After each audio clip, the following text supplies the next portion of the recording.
Welcome back. I'm Maciel, and I'm reading from my book, The Five Vows, How to Raise Your Spiritual Commitment to the Next Level.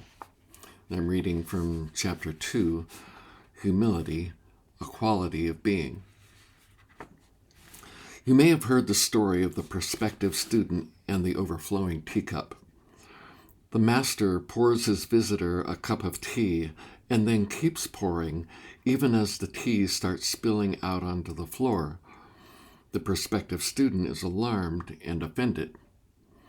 He questions whether the master knows what he's doing, whereupon the master informs him that just as there is no room in his cup for more tea, there is no more room in his mind for further teaching. The student thinks he already knows what the master is going to say and is therefore non-receptive. Humility is all about being receptive. It is the willingness of the ability to learn. It is the foundation of successful spiritual training, and it does not come by degree. You are either humble or you're not. You may cycle in and out of the state of being humble, but there is no such thing as partial humility. It has been said that the ego is the first thing to be attracted to the spiritual path, and it's the last thing to let go. It takes one look at the possibility of spiritual development and says, hey, this is for me. I can really use this to make myself look important. When spirituality becomes a system of knowledge rather than a quality of being, it's just one more merit badge on the ego's uniform. High achievers will naturally be drawn to the spiritual path because it has a reputation for being difficult. This isn't such a bad thing because it is difficult, and it can take a considerable amount of self-confidence to weather the disappointments that the ego will have to endure before it gives up willingly. Therefore, you will probably be learning humility your entire life.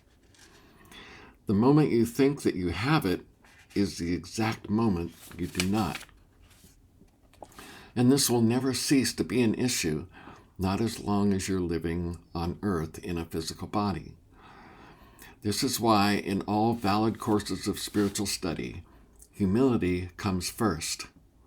Not high-minded theories or tidbits of information designed to impress you or that you can use to impress others. Not knowing. The state of not knowing is a source of great power. Humility is a virtue, but in order for virtues to be spiritually useful, they must be empowering. They must open a way in us to manifest the life and power of the Spirit. Not knowing gives us a way to create that opening. For example, the scientist who admits to herself that she's not seeing the whole picture is in a much more powerful position than she who thinks she knows what she's looking at. All the best scientists are humble. In this case, the power lies in being open to something new, no matter how much it might fly in the face of what one already knows.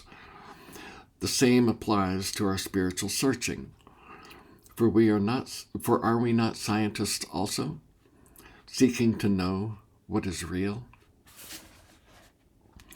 It's one thing to say, I don't know. It's quite another to put yourself into a state of not knowing so that the real can show up. To say, I don't know, only amounts to a negative, self-limiting prayer if it fails to take that stance as a means of pulling the truth out of the cosmic mind.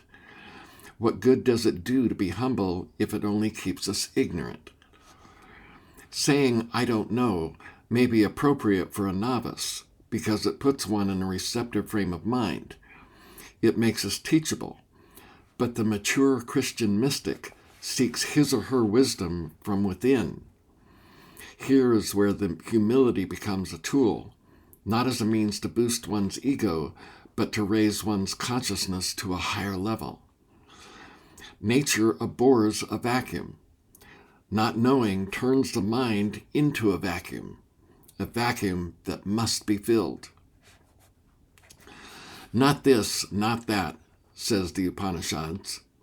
When the mind jumps in with an answer, the wise meditator says, not this, not that. The mind then says, well, how about this? To which the wise meditator says, not that either. Eventually, through the process of elimination, the field of mind is cleared and the truth comes bursting in. The truth cannot be destroyed. We slay our concepts until none are left standing. That which remains is devoid of our concepts.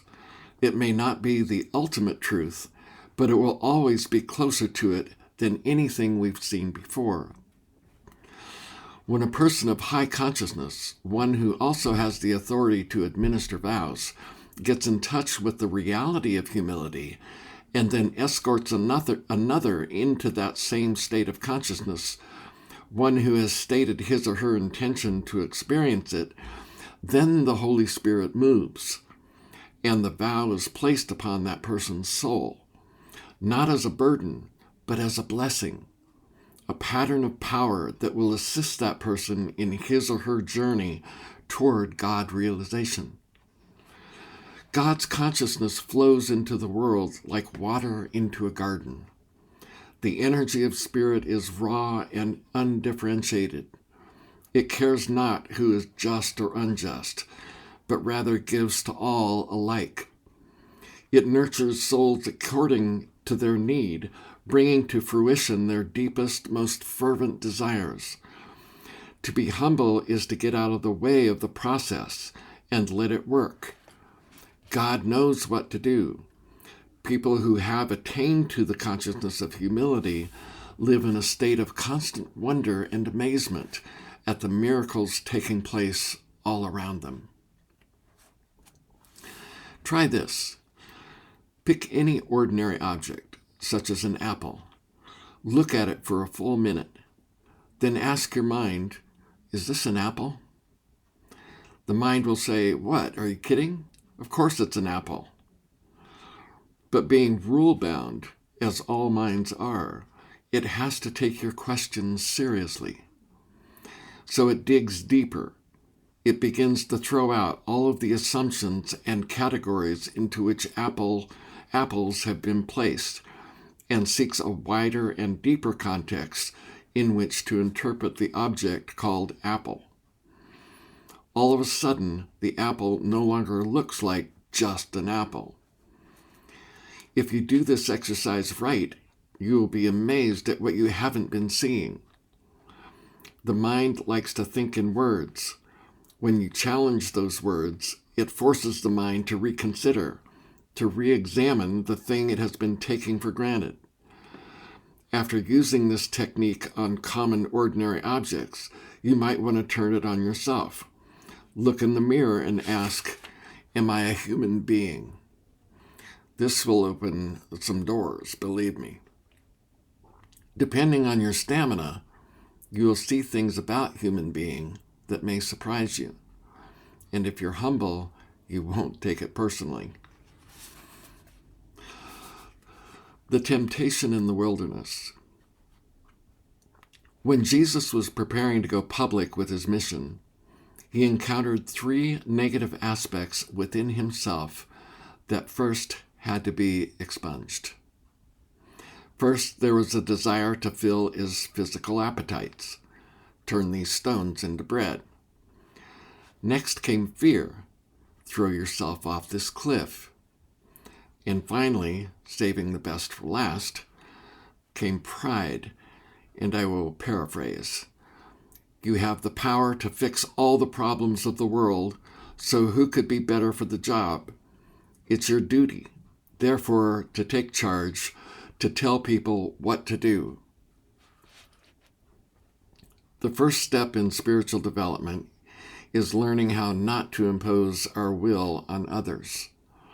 We teach by providing opportunities for others to grow.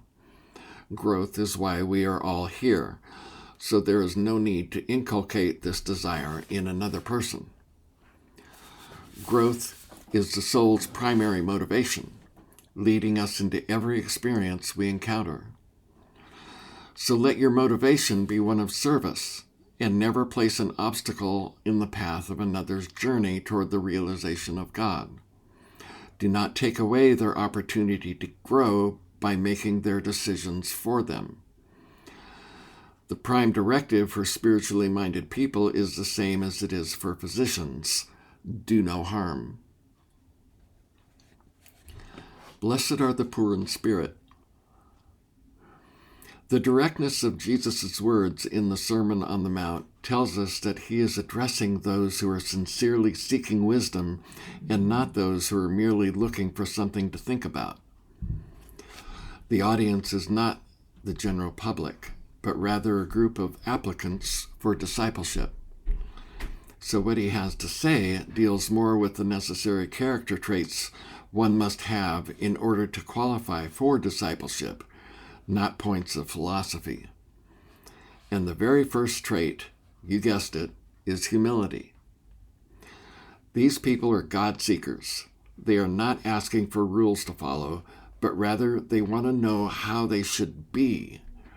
More precisely, what their attitude of being should be in order to achieve enlightenment. They are looking for the Beatitudes. So Jesus gives them the most important attitude of being right up front. Blessed are the poor in spirit, for theirs is the kingdom of heaven. As a serious spiritual student, you are looking for more than just knowledge. You are looking for a quality of being. And while knowledge is certainly a part of that, it is not the goal. It is an aid for reaching the goal, Christ consciousness. But while knowledge can help us, it can also be our biggest obstacle to God realization, because the ideas we possess often define who we are to ourselves. So Jesus is telling his prospective students that in order to receive the truth from him, they must not be attached to what they already know. They must be poor in spirit. Jesus is also telling them that Christ consciousness is higher consciousness, that the truth of God is not necessarily going to fit in with their pre-existing concepts. We like things to be consistent with what we already know, so he wants them not to listen solely for those ideas that will reinforce the opinions they already have. They have to be willing to let go of their ideas and be receptive to new ones. He is telling them that they are going to have to be humble. On the spiritual path, we seek that which is greater than ourselves, but the lesser cannot comprehend the greater, thus the importance of humility. Unless we can empty our mind of all preconceptions and adopt what Buddhists call beginner's mind, we cannot receive anything more than what we already know. There will be no room in the inn. All streams flow to the sea because it is lower than they are. Humility gives it its power.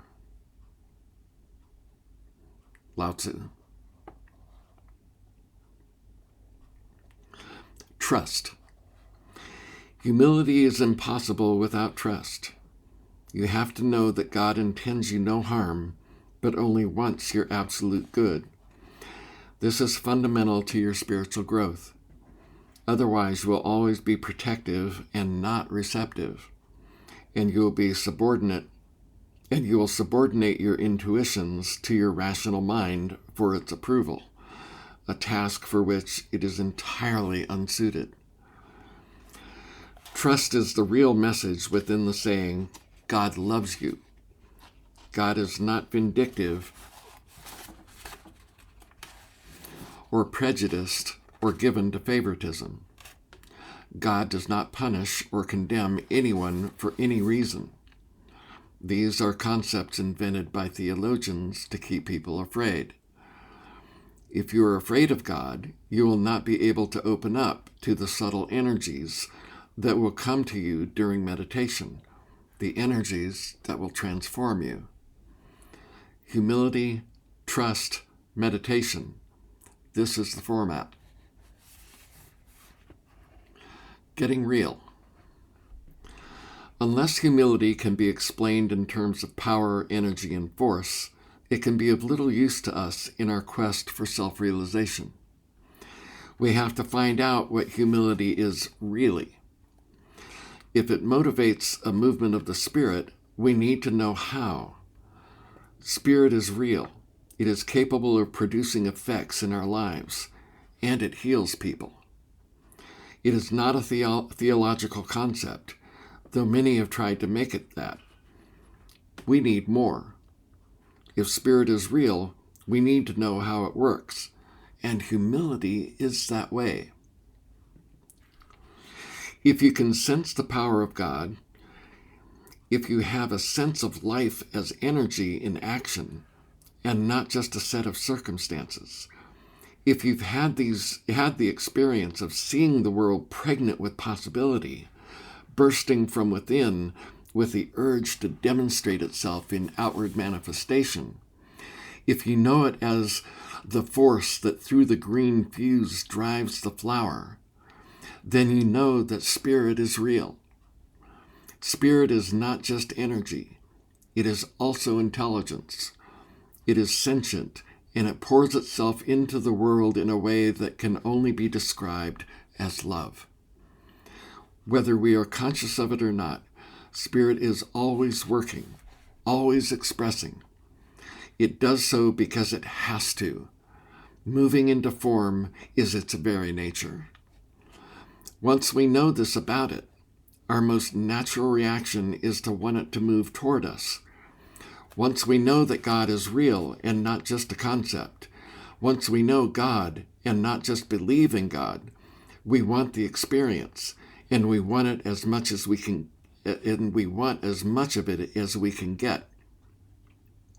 And when we have it, we want to share it, because sharing it increases its power. The more power it has, the more we can experience it, so we share it as much as possible. As a word, humility has lost nearly all of its meaning because it does not address the aliveness of God. If we saw God as the source of life, we would rush toward God with eagerness. But the word humility, the way it is used today, would have us crawl toward God in shame, in a kind of reverse egotism that would deny the flow of life energy that is God's will to bestow upon us. The Spirit cleans everything it touches, so why feel shame? Shame and humility are antithetical to each other. Shame is a clever dodge by the ego to keep itself in play. In order to be truly humble, shame has to go. Humility is the expectation of a movement of the Spirit. It doesn't try to force that movement. It knows the movement will happen. It knows the same way a catcher knows that the ball is going to land in his glove. He doesn't even have to think of it, because he is it. The way you can tell if a person is truly humble is by the way he expects God to act. Certainty of fulfillment is the hallmark of humility. How does this work? How can we be certain that God will act in accordance with our expectations? Is it realistic to think that God will come through in the way we expect? If we were dealing with another human being, then we would have no right to expect anything from them with any degree of certainty, unless, of course, it's a motorcycle cop. If you speed past a motorcycle cop who has his radar gun honed in on you, the chances of him not pursuing you are about as good as winning the lottery. Why? Because the motorcycle cop has to chase you if you are speeding. It's the law. In the same way, God has to respond to our expectations, if those expectations are based in reality. We have to think of God as the functional fabric of reality. Our thoughts continually pour into the mind of God. If our thoughts are consistent with the laws of nature, and we do not weaken our thoughts with contradictory thinking, then we can reasonably expect that our physical reality will mirror the ideas we picture in the mind of God. Everywhere we see people who feel defeated in life because they believe that God doesn't particularly like them. They feel shame about things they've done, or they buy into what others have told them about how you have to be lucky to do well in life. They think of God as a father figure, one who is too much like their own father, the one who never gave them a break. This way of thinking about God is anthropomorphic in the worst possible way. It's the kind of thinking that we must rid ourselves of completely. Why? Because it simply is not in accordance with reality. We don't have to be religious to accept the notion of the mind of God. In fact, it helps if we throw out our religious sentiments altogether, at least for a moment, so that we can think about God scientifically. Here's what I mean. Matter is composed of patterns of intelligence. The molecular and atomic structure of matter is nothing more than vibrating energy, and it vibrates in very specific ways, each element according to its place on the periodic table of the elements. And not only does it vibrate, it is continually changing its vibrations every time it interacts with another bit of matter. These interactions are, in a sense, relationships. And like any relationship, they change as circumstances change. We are, in the most real sense, living in a sea of interacting, energetic relationships, each of which must behave according to the laws of physics. Just because we say that matter is composed of patterns of intelligence doesn't mean that it is self-conscious. The intelligence of matter is automatic, the same way that most of our bodily functions are automatic. If we think of the physical universe as the body of God, then it's easy to see that, like our body, much of what happens in our physical reality happens automatically. Just as our physical body responds to the tone of our thoughts, our habitual ways of thinking, and the feelings we pump into them, the world at large responds to the thinking that we humans think into it. You can either accept this proposition or reject it, but it's worth your serious consideration. And unlike other more philosophical propositions, this one you can test. If you have sufficient control of your thoughts and emotions and are capable of filling your mental atmosphere with the visions and feelings that you want to experience, then you will see that this works.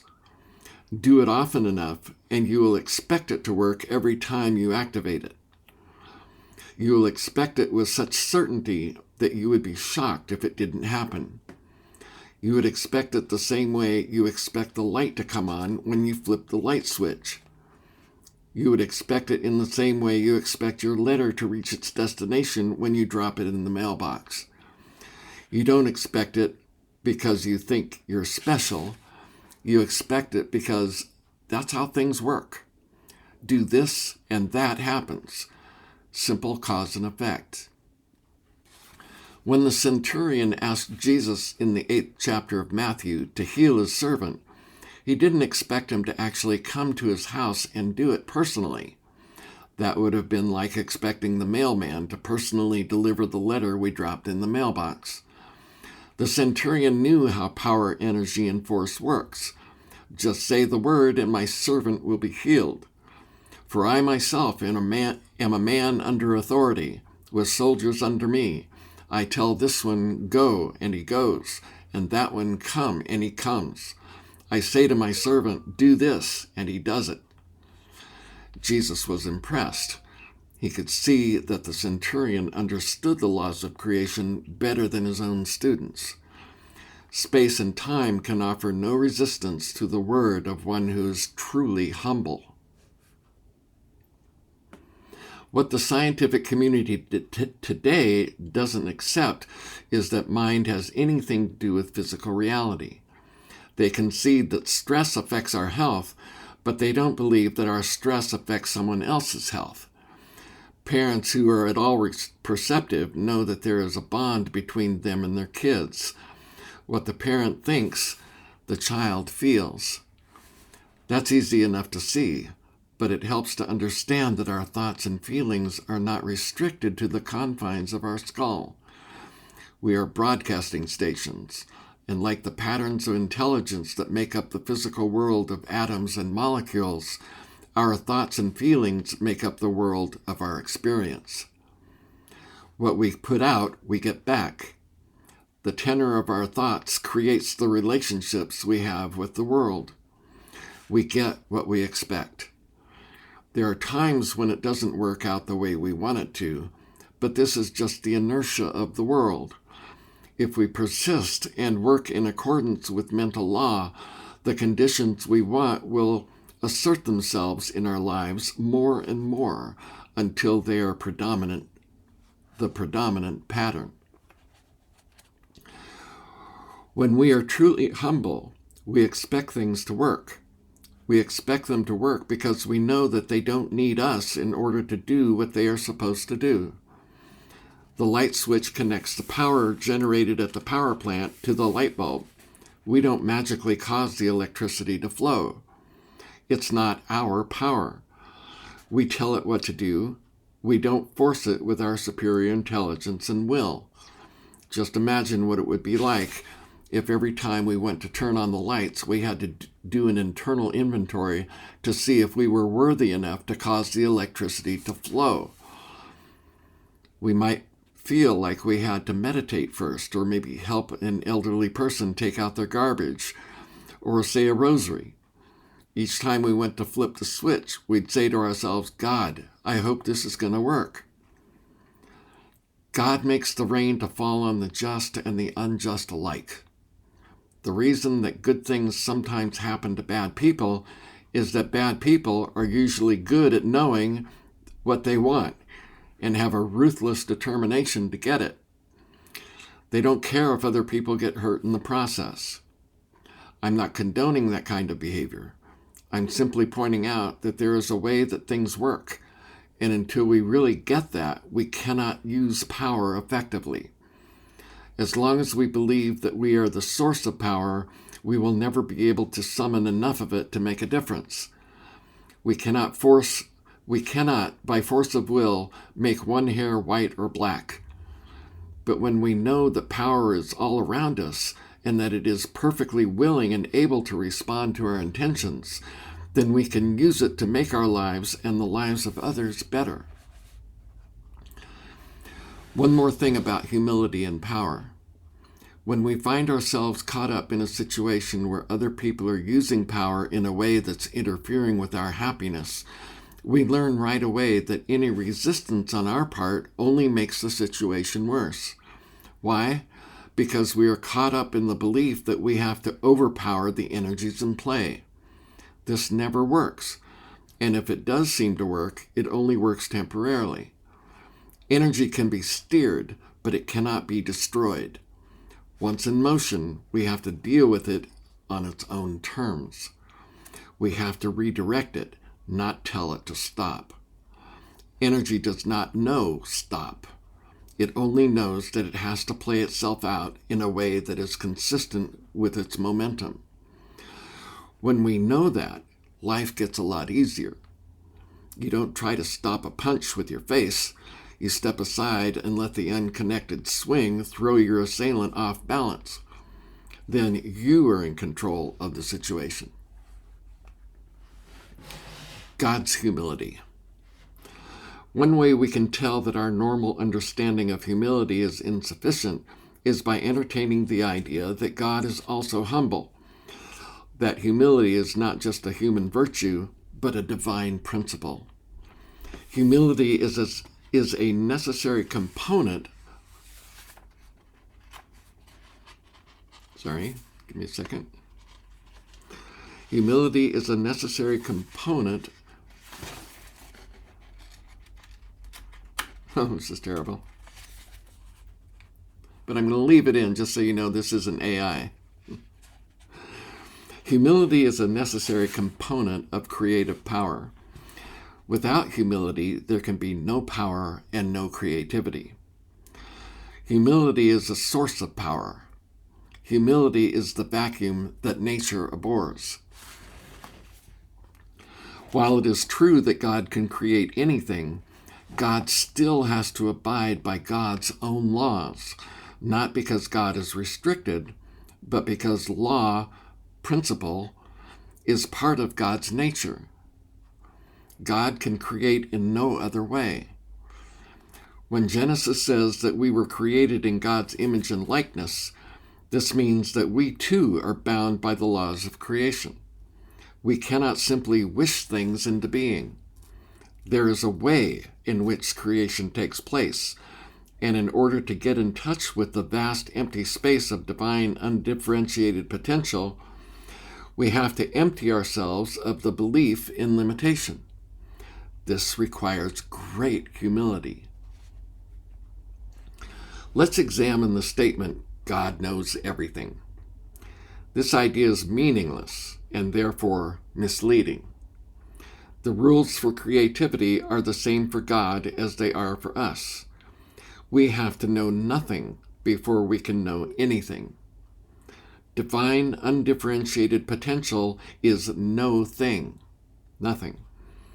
It is empty and void and yet pregnant with the ability to become.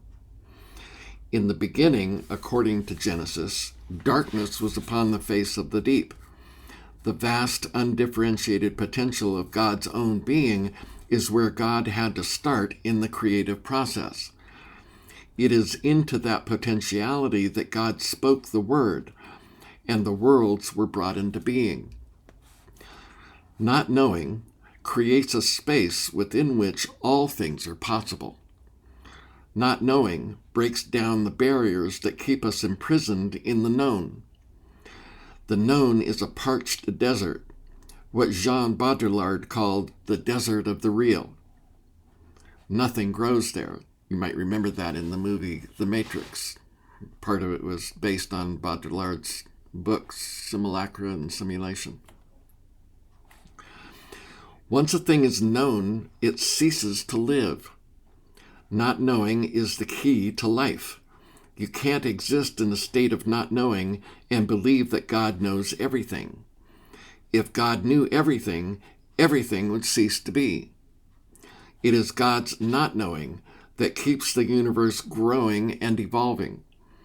It is the very thing that generates life. Consider that our greatest awakening occurs in the space created by not knowing. Why would it be different for God? We are the microcosm of the macrocosm. What is true for us is true for it.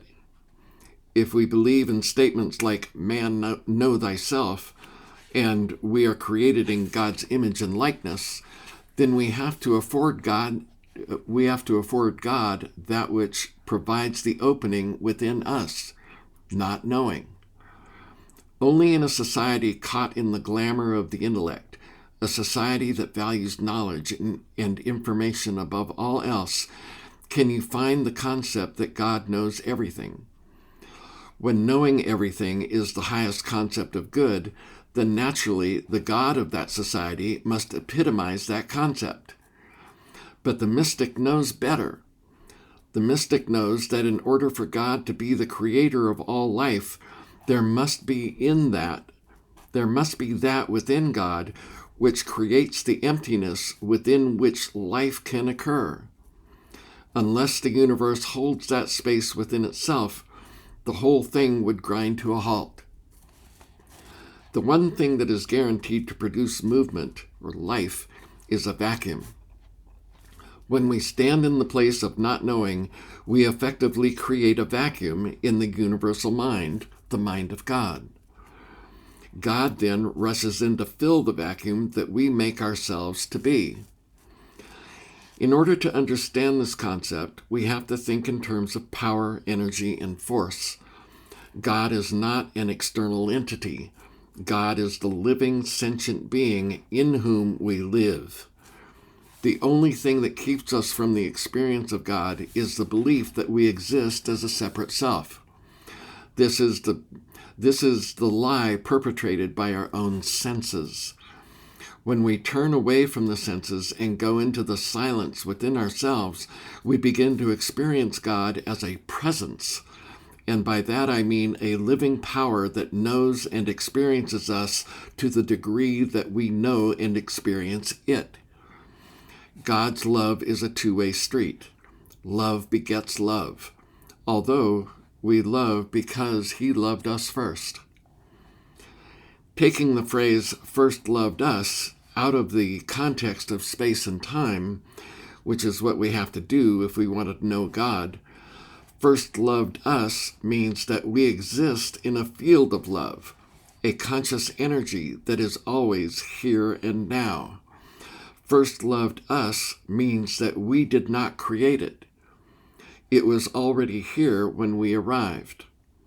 But when we get quiet within ourselves and open up to it, we allow love to occur in the world.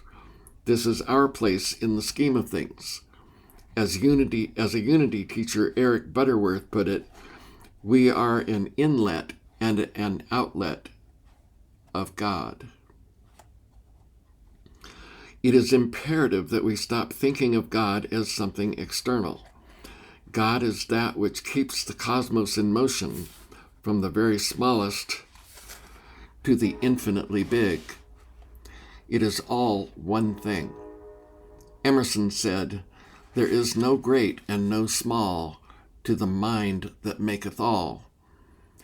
Size and distance are creations of the mind. They do not exist in God's reality. If we want to know God, we have to be like God and think the way God thinks. This is not as difficult as it might sound, because, again, God knows nothing about difficulty, either large or small. We need only ask for help, and help is given. And asking is intrinsically humble. As a side note, when a spiritual teacher pushes the idea that God knows everything, what he's really saying is, "I know more than you do." The assumption is that the teacher is closer to God and therefore naturally knows more of what God knows. This is a well-known tactic to gain power over one's students. The true teacher, on the other hand, seeks to draw students into the state of not knowing, so that together the entire community can become one with God in that state. The Buddha of compassion, Avalokitesvara, vowed not to enter into enlightenment until all sentient beings were saved. And in Hebrews 8, we read, "And they shall not teach each one his neighbor and each one his brother, saying, 'Know the Lord,' for they shall all know me, from the least of them to the greatest." Not knowing is the causeless cause of the act of creation. It is the organizing principle of all that is. Of myself I do nothing. This is humility. Contemplation. Humility is the sign of a spiritually mature person, but it is important that you do not forget everything you have learned prior to beginning your training. That would be naive. You have to practice meditation in order to expose yourself to higher consciousness and be changed by it. But unless you integrate what you receive into the body of you, what you receive will do you little good. Here we have the true function of the rational mind, but it can only function properly if it is humble. The rational mind is the servant of the self, not its censor. At least this is what it should be. The term bride of Christ is a metaphor for the relationship of the rational mind to the self. The proper role of the rational mind is to receive intuitions and to integrate them into our experiences. Part of this function is to test and prove that which is received, not because the intuition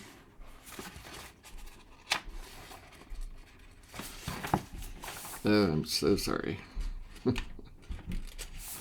Again, this tells you that this is happening in real time.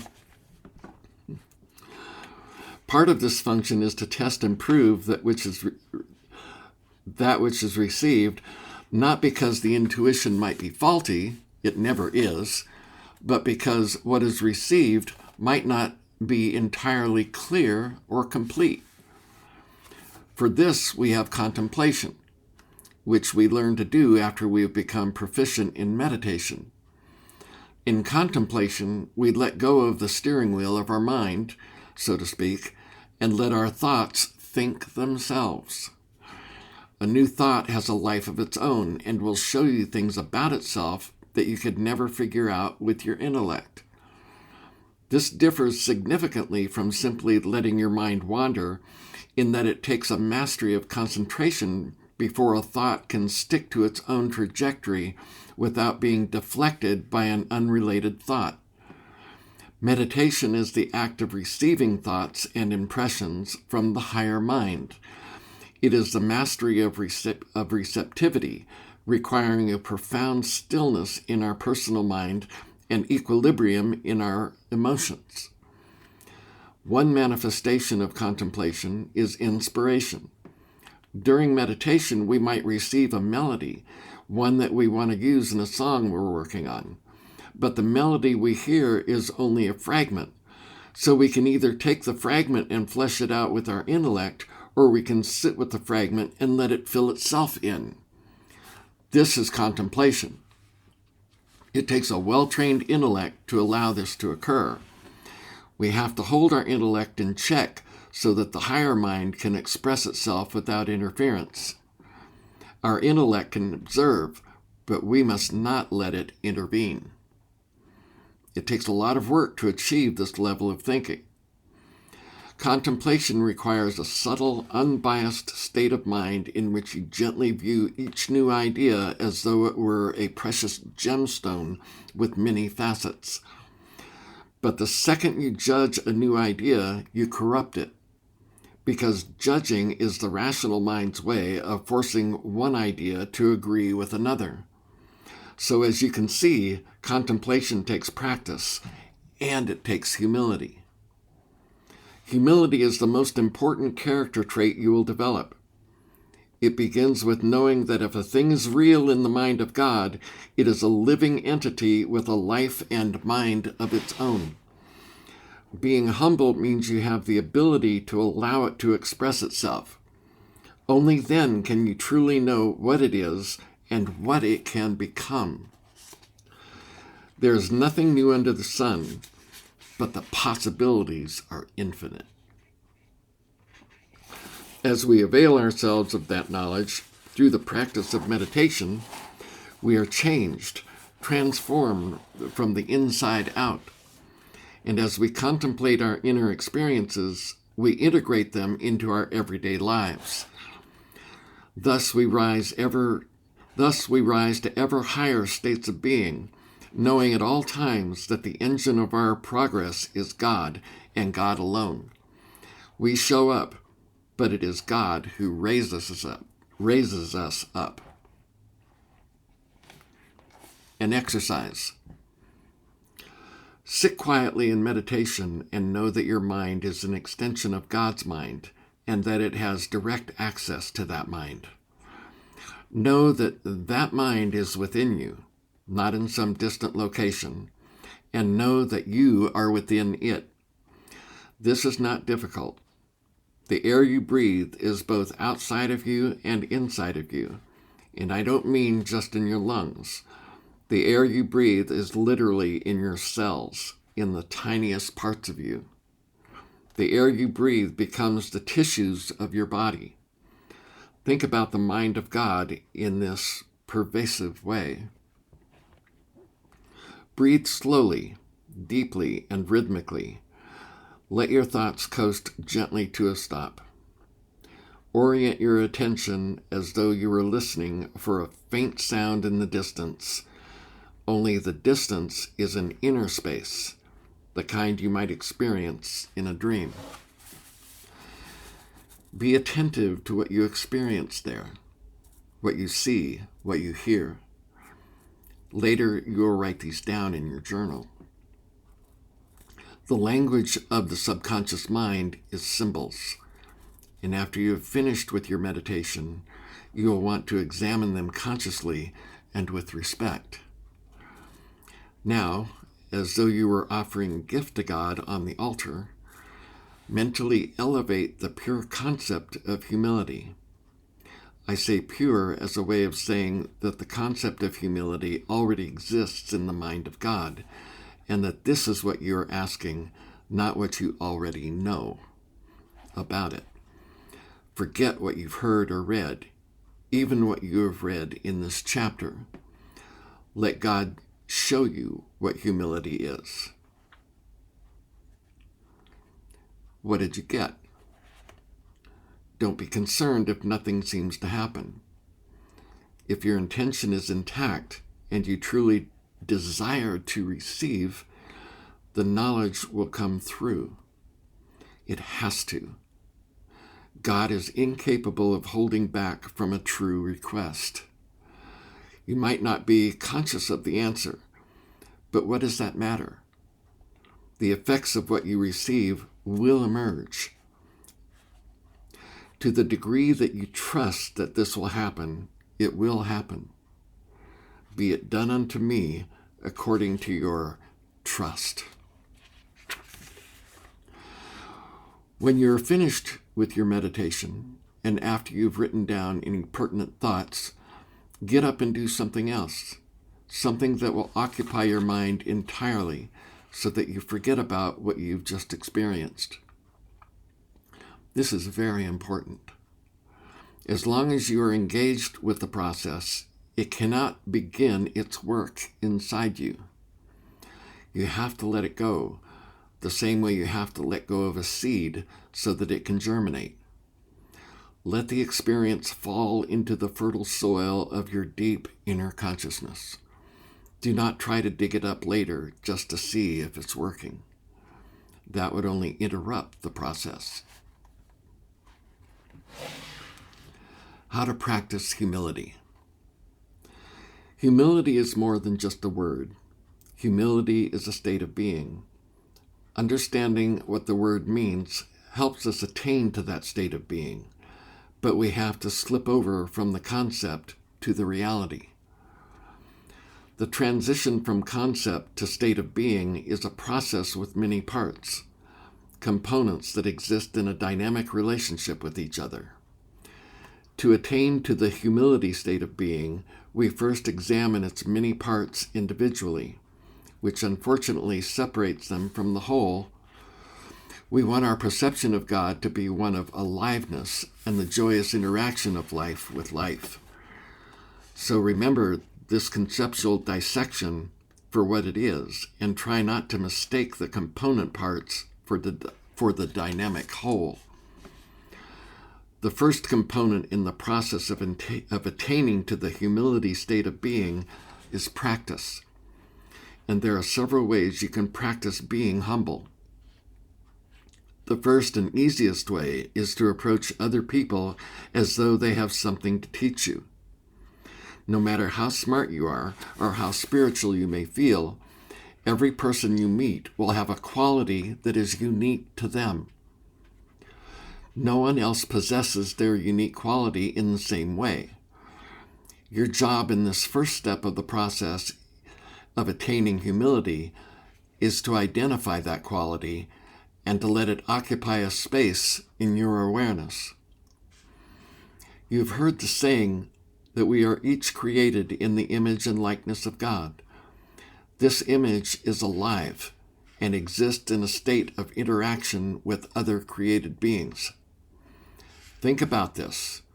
Every descriptor we have for God, in whose image we are created, such as love, life, light, implies interaction. Even the Holy Trinity divides God up into interactive component parts, each of which is necessary to complete the whole. So when we look at others with an eye to their unique spiritual quality, we are looking to them as though they were God, as though they were plucked off of this planet and given a planet of their own, and we get to observe the nature and quality of their godhood. What unique personality would they bring to their planet? What would the people of that planet look like if the evolutionary goal they were striving toward had this same unique spiritual quality? How would the nature of life feel on their planet? This is not as far-fetched as it might seem.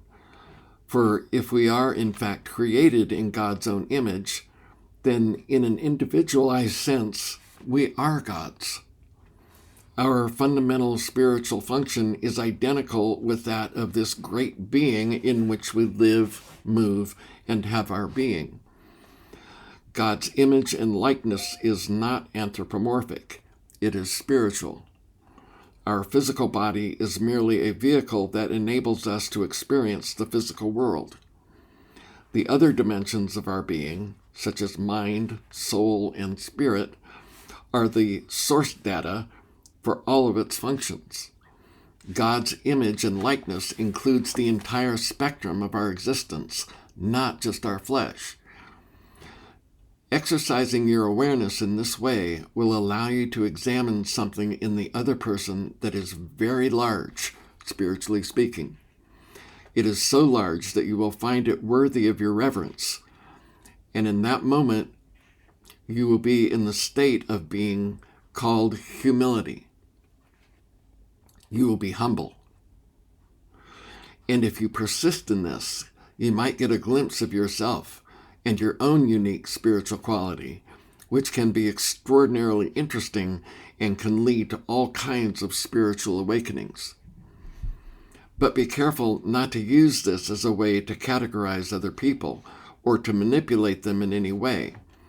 That would only degrade your ability to see the divinity in yourself, which would be tragic and very costly for you in your journey toward God realization.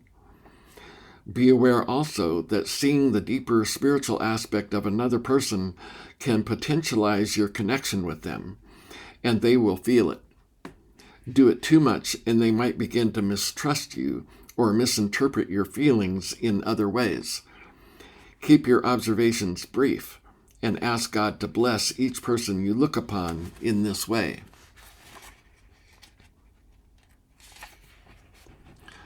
Humility and forgiveness. The second component of humility is forgiveness. Forgiveness seems difficult because often it is confused with condoning the action that has harmed us. Or we think that we are obliged to love the perpetrator as though love meant affectionate regard. These misunderstandings make forgiveness nearly impossible, if not downright repugnant. To forgive in these contexts would open us up to charges of weakness and moral cowardice. So to appear strong, we cultivate hatred and thus lose our humanity. The problem with condoning a harmful action or feeling affection for the perpetrator is that both of these postures are emotionally reactive. Siding with the wrongdoer is born of fear. If I act like I'm one of them, maybe they will leave me alone. Or if I pretend to like them, maybe they will like me back and stop hurting me. Both of these strategies give power away to the aggressor and can only perpetuate the problem. Therefore, they have nothing whatsoever to do with forgiveness. The concept of forgiveness can only be misconstrued to mean excusing the malicious acts of another person, to simply overlook them as though they did not matter, to rise above them. But just as anger cannot be ignored or suppressed, neither can the negative traits of another be swept aside as though they did not exist. Instead, they can be allowed to be what they are. Instead of resisting what you do not like in the other person, give it space. Allow it to be what it is. Give, as in give way. Do not resist. Do not try to superimpose your sense of right and wrong onto the other person. If you do, you will always be disappointed, and eventually your disappointment will turn into indignation. Indignation blinds us to what is and makes us ineffective. In the movie The Godfather, Michael Corleone says, "Never hate your enemy. It affects your judgment." We are offended by those things that reveal our own weaknesses. Real strength can never be offended. So look for the lesson. Let your adversary be your teacher. This is the opposite of pressurizing or trying to contain what other people are putting out. Pressurizing them is the same as judging them. Judgment is trying to force other people to be as you would have them be. No one responds well to that, do you? Forgiveness acknowledges that there is more to the other person than you are seeing, and is therefore an aspect of humility. Carelessness, malice, greed, ignorance, these are all symptoms of deeper problems. We cannot ignore them, but we can look past them to see what is really there. The ego is always in competition with other egos. When we look for the divinity in the other person, we are bypassing his or her ego, and our indignation begins to fall away. What can you accurately say about a violent person? What is the what is of him? Violence is the outgrowth of anger. Anger is the outgrowth of the sense of having been wronged. The sense of having been wronged is the outgrowth of the violation of a preconceived idea of how things should be. You might call this the wounded wounder, the human tendency to act out the abuses suffered earlier in life. This doesn't excuse bad behavior, but it does give us a way to understand it, and by understanding it, we can deal with it more effectively. By understanding bad behavior, we demonstrate humility by putting our energy into effective action rather than letting it inflame our already indignant ego. Here's another way to understand a violent person. Take, for example, the pathological killer. When people are split within themselves, they tend to see their separated part as the enemy. But in their insanity, they are unable to understand that their tormentor is a part of themselves, so they project it outward onto other people. By killing the other, they mistakenly believe that they are killing the part of themselves that is causing them pain. This is obviously insane, but such is the belief of a fragmented personality.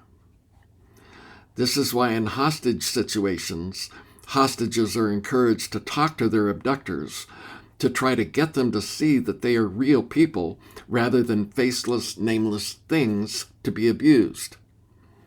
The more real the other person becomes in the mind of the perpetrator, the harder it is to project his inner demons upon them. Again, this is not an excuse for deranged behavior, but rather a way to understand and therefore be more effective in one's response to a dangerous situation. Sometimes that response is lethal force. When the perpetrator is so blinded by rage and so hardened in his heart that no amount of reasoning or caring can talk him down, he must be stopped by any means necessary, lest he cause more damage. But extreme situations are never isolated incidents. Rather, they are the culmination of a long string of events, the fatal outcome of many mistakes made by everyone, you, me, the perpetrator, and society at large. Until our collective consciousness expands to include an awareness of the seeds of problems, and our hearts develop to the point where we actually care about everyone and not just ourselves, we will continue to create an environment where human tragedy can flourish. No one is exempt from the chain of cause and effect. action or inaction, knowledge or ignorance, real or apathy, zeal or apathy, the choice is always ours. Everything we do or not do, say or don't say, accept or reject, shapes the world in which we live, and our wrongful choices will inevitably, as night follows day, come back to bite us. Jesus said not to fear those who can kill your body, but to be damned afraid of those who can cast your soul into hell. No one can cast our soul into hell, but they can induce us to do that to ourselves. And that is the danger Jesus warns us about. When we regard an insane person as an evil person, we start to hate him. Hatred is the fires of hell. Hatred corrupts the hater, making him identical, spiritually speaking, to the object of his hatred. Science fiction author Frank Herbert once said, "We tend to become like the worst in those we oppose." Mastering forgiveness does not mean there won't be a fight. It only enables you to keep a clear head. Never go into a fight blindfolded. The violent person believes that there is something wrong with the world and is attempting to fix it. If you know that, you're in a much better position to deal with him effectively. According to George Lomsa, expert in Aramaic and Middle Eastern idioms, the saying, "turn the other cheek," means do not start a fight. Do not react. Reaction is powerless because you are letting the other person state the terms of engagement. It is better to walk away and wait for the opportunity to begin a new round, one that will allow you to take the high ground. Historically, the fiercest warriors have been the samurai, the armies of the warlords of feudal Japan. The mythologist Joseph Campbell tells the story of one samurai sent to avenge the murder of his master. He takes the warlord by surprise, and just as he is about to cut off his head, the desperate warlord spits in his face. The samurai warrior immediately sheathes his sword and walks away, leaving the warlord unharmed. Why? Because it is against the samurai code of honor to kill in anger. Forgiveness abates anger. And while anger can induce us to act, to pry us out of a rut, it must be quickly sublimated into willpower, or it will work against us and lead us into bigger problems. Action is powerful when it operates at the level of cause, but reaction only gives power away. Reaction makes us want to hurt the other person back instead of focusing our attention on taking an appropriate response. Turning the other cheek does not mean letting the other person continue to hurt you. What would be the purpose of that? Turning the other cheek simply means don't start a fight. It does not mean, however, that you can't finish one. Lashing back at our aggressor in the heat of the moment rarely, if ever, serves us well. A great example of this is in the movie To Kill a Mockingbird, when Atticus refrains from striking the man who spits in his face. Hitting him would not have served any purpose but to assuage his ego. Later, he wins the courtroom battle. He finishes the fight. That's the end of chapter 2. Next we'll read chapter 3, Humility and Divine Guidance. And see you in the next video.